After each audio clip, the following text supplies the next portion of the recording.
咁目前呢，珠澳兩地嘅救護車服務機制係響口岸過車轉移，咁對於特殊需求嘅病人可能係唔係咁方便。咁請問司長閣下，對於澳門與內地，尤其係珠海同橫琴嘅跨境救護車直通服務呢，當局同內地嘅商討進展點樣？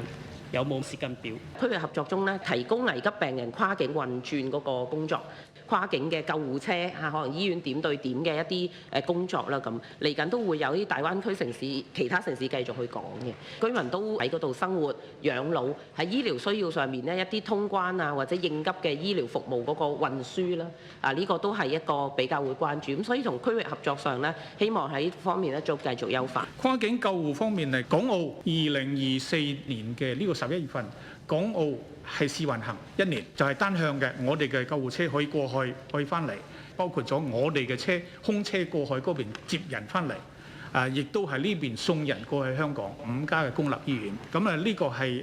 已經係實行咗啦，從舊年11月30號開始到而家呢，就已經係做咗有3宗噶啦。咁另外呢，就係同呢個內地方面呢，救護車同埋消防車。都有車牌，都有駕駛員都可以出入啦。另外呢，總局長同珠海方面呢，亦都係今年簽咗，即係今年1月9號喺廣州呢簽咗有關協議。呢個點對點醫院對醫院嘅有關嘅呢個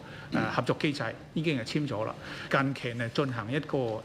演練，咁我哋嘅演練呢就已經早就做到演練，係最近呢就係珠海嘅救護車可以入嚟澳門，雙向嘅，呢個係雙向，同香港就單向嘅。咁而家同橫琴呢，而家傾緊，亦都好快可以落實到嘅。當然即係唔係話所有人，我想即係好似澳門咁樣，我打999，我哋隨便牙痛我都叫救護車，就唔係咁樣嘅。一定係要醫院方面評估係認為係真係需要救護車，唔可以中間落車嘅。呢啲情況之下呢，經過醫院同醫院之間協調呢，我哋先會做呢啲咁樣嘅動作，因為呢個資源都係有限嘅。